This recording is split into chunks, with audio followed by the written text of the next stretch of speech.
హైదరాబాద్ రోడ్ల మీద నేను మా ఫ్రెండ్ అలా తిరుగుతూ లంచ్ కి ఒక మంచి పొట్లం బిర్యానీ తిందామని చెప్పి ఎస్ఆర్ నగర్ దగ్గర ఉన్న ఈ బిర్యానీ ప్రీమియర్ లీగ్ వచ్చేసాం. ఇది ఎగ్జాక్ట్ గా ఎస్ఆర్ నగర్ లో పిజ్జా హట్ బిల్డింగ్ లోని 3rd ఫ్లోర్ లో ఉంటుంది. ఎగ్జాక్ట్ లొకేషన్ నేను కింద మెన్షన్ చేస్తాను, ఒకసారి చెక్ చేయండి. క్రికెట్ ఇష్టం ఉన్న వాళ్ళు ఇండియన్ ప్రీమియర్ లీగ్ వెళ్తారు, బిర్యానీ ఇష్టం ఉన్న వాళ్ళు బిర్యానీ ప్రీమియర్ లీగ్ వచ్చేయాలి కదా. మరి నాకైతే క్రికెట్ బిర్యానీ రెండు ఇష్టమే, అందుకే నేను ఐపీఎల్ కి బీపీఎల్ కి రెండింటికి వెళ్ళిపోతా. మరి మీరు ఎక్కడికి వెళ్తారో కింద కామెంట్ చేయండి. అలా సెల్లర్ లోకి వచ్చి లిఫ్ట్ ఎక్కేసి 3rd ఫ్లోర్ కి వెళ్ళిపోవడమే. 3rd ఫ్లోర్ కి వెళ్ళగానే మీకు ఇక్కడ బిర్యానీ ప్రీమియర్ లీగ్ అని బోర్డు కనిపిస్తుంది. ఇంకా లోపలికి వెళ్ళగానే అంబియన్స్ అయితే మరీ హడావిడి లేకుండా సింపుల్ గా ఉంటది. ఇక్కడ గోడల మీద కొన్ని టీమ్ జెర్సీస్ కూడా పెట్టారు. ఇంతకీ ఐపీఎల్ లో మీ ఫేవరెట్ టీం ఎవరు అండ్ మీ ఫేవరెట్ ప్లేయర్ ఎవరు కూడా కింద కామెంట్స్ లో చెప్పండి. ఇక్కడ మీకు నార్మల్ రెస్టారెంట్ సీటింగ్ తో పాటు ఉయ్యాల్ సీటింగ్ కూడా ఉంది. కూర్చొని తినొచ్చు, ఊగుతూ తినొచ్చు, అది మీ ఇష్టం. నాకైతే ఈ ఉయ్యాల్ సీటింగ్ చాలా బాగా నచ్చింది. చిన్నప్పుడు పార్కుల్లోకి వెళ్ళి ఉయ్యాలు ఊగుతుంటే ఎంత హ్యాపీ అనిపించిందో ఇక్కడ కూర్చొని ఊగుతుంటే అంత హ్యాపీ అనిపించింది. అండ్ దాంతో పాటు ఇక్కడ గోడ మీద పాతకాలపు టేప్ రికార్డ్ అండ్ క్యాసెట్లు పెట్టారు. ఈ క్యాసెట్ లో మీలో ఎంతమంది పాటలు విన్నారో కింద కామెంట్ చేయండి. నేను ఎప్పుడో చిన్నప్పుడు చూసాను ఈ క్యాసెట్లు, అలా కాసేపు వాటితో నొక్కుని ఆడుకున్నాను. అండ్ ఇన్స్టాగ్రామ్ ఫొటోస్ కి అయితే ఈ బ్యాక్గ్రౌండ్ చాలా బాగుంటుంది. నేను కూడా 2-3 ఫోటోలు దిగాను ఇక్కడ.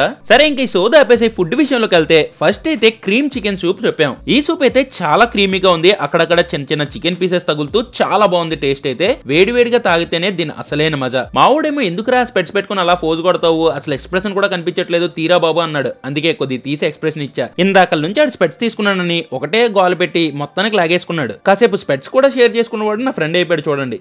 ఇంతలోపే మేము చెప్పిన స్టార్టర్స్ కూడా వచ్చేసాయి. ఒకటి వచ్చేసరికి వెజ్ లోని యోగా పనీర్ చెప్పాం అండ్ నాన్ వెజ్ లోని మిరియాల ప్రాన్ ఫ్రై చెప్పాం. మిరియాల ప్రాన్ ఫ్రై వచ్చేసరికి 399 రూపీస్ అండ్ యోగా పనీర్ వచ్చేసరికి 339 రూపీస్ చార్జ్ చేశారు. యోగా పనీర్ యోగా చికెనే కాదు, ఈ మధ్యన ఐటమ్ నేమ్స్ కూడా చాలా డిఫరెంట్ గా పెడుతున్నారు. దీనికి యోగా పనీర్ అని పేరు ఎలాగొచ్చిందో నాకు తెలియదు. మనం ఎలాగో యోగా చేయం కదా, ఐటమ్ పేరులోని యోగా ఉంది కాబట్టి యోగా పనీర్ తిని సరిపెట్టుకుందాం. ఇంకా దీని టేస్ట్ విషయానికి వస్తే క్రీమీగా చాలా బాగుంది. వెజ్ లోనైతే యోగా పనీర్ డెఫినెట్ గా ట్రై చేయండి. ఇంకా మిరియాల ప్రాన్ ఫ్రై వచ్చేసరికి చాలా స్పైసీగా ఉంది. మీకు ఒకవేళ స్పైసీనెస్ ఇష్టం ఉంటే ఈ మిరియాల ప్రాన్ ఫ్రై అయితే డెఫినెట్ గా ట్రై చేయండి. మెయిన్ గా ఈ మిరియాల ప్రాన్ ఫ్రై స్టఫ్ లోకి చాలా బాగుంటుంది. ఆ స్పైసీనెస్ తోని చల్లటి ఫ్రెష్ లైమ్ సోడా తాగితే ఆ ఫీలే వేరు. మావుడికి కూడా ప్రాన్ తినిన తర్వాత స్పైసీనెస్ కి దోలు తీరిపోయి డ్రింక్ ఓపెన్ చేయరా అన్నాడు. ఓపెనర్ లేకుండానే నోట్తో ఓపెన్ చేయడానికి ట్రై చేశాను హీరో లాగా. పన్ను ఎంత స్ట్రాంగ్ గా ఉందని అనుకుంటున్నారు కదా, కొంచెం ఉంటే పన్నీర్ అయిపోద్దేమని భయం వేసింది నాకు. అందుకే అంటారు ఏది దేంతో ఓపెన్ చేయాలో దాంతోనే ఓపెన్ చేయాలని. ఇంకా మెయిన్ కోర్స్ విషయంలోకి వస్తే ఈ రెస్టారెంట్ స్పెషల్ చికెన్ పొట్లం బిర్యానీ ఆర్డర్ చేసాం. ఆ బిర్యానీని ఆమ్లెట్ లో ర్యాప్ చేసి తీసుకొచ్చారు. నేను కూడా హ్యాపీ బర్త్డే పాట పాడుకొని కేక్ కట్ చేసినలా కట్ చేసేసాను.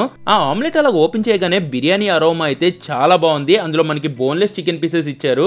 ఈ చికెన్ పొట్లం బిర్యానీ కాస్ట్ వచ్చేసరికి 359 రూపీస్ చార్జ్ చేశారు. ఇంకా టేస్ట్ విషయానికి వస్తే చిన్న ఆమ్లెట్ మొక్క, చికెన్ పీసు బిర్యానీ రైస్ లో కలుపుకొని తిన్నాను. టేస్ట్ అయితే బాగుంది. మెయిన్ గా బిర్యానీ రైస్ లో ఎక్కువ మసాలా లేకుండా డీసెంట్ గా ఫ్లేవర్ఫుల్ గా ఉంది. అండ్ నెక్స్ట్ ఐటమ్ వచ్చేసరికి గోంగూర చికెన్ బిర్యానీ చెప్పాం. దీని ప్రైస్ వచ్చేసరికి 359 రూపీస్ చార్జ్ చేశారు. ఆ వేడి గోంగూర చికెన్ బిర్యానీని అలా ప్లేట్ లో సర్వ్ చేస్తుంటే ఎంత టెంప్టింగ్ గా అనిపించిందో. నోట్లో లాలాజలం అయితే అస్సలు ఆగలేదు. ఆ వేడి వచ్చే సెగల్లో కూడా మనకి ఆ గోంగూర ఫ్లేవర్ చాలా బాగా తెలుస్తుంది.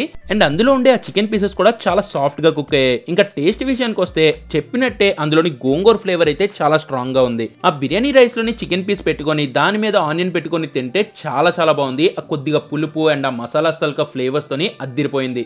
మీకు ఒకవేళ గోంగూర ఇష్టం ఉంటే ఈ గోంగూర చికెన్ బిర్యానీ ఇక్కడ డెఫినెట్ గా ట్రై చేయండి. ఫుడ్ గట్టిగా కుమ్మేసిన తర్వాత ఫైనల్ గా వీళ్ళ దగ్గర దొరికే చల్లటి కొండ జున్ను అయితే అస్సలు మిస్ అవ్వదు. 59 రూపాయలు ఈ కొండ జున్ను. ఇంకా టేస్ట్ విషయానికి వస్తే నెక్స్ట్ లెవెల్లో ఉంది. ఫుడ్ తినిన తర్వాత ఇలాంటి పర్ఫెక్ట్ డిజర్ట్ పడితే ఆ సాటిస్ఫాక్షన్ వేరే లెవెల్లో ఉంటది. మీలో ఈ జున్ను అంటే ఎంతమందికి ఇష్టమో కింద కామెంట్ చేయండి. చేస్ గైస్.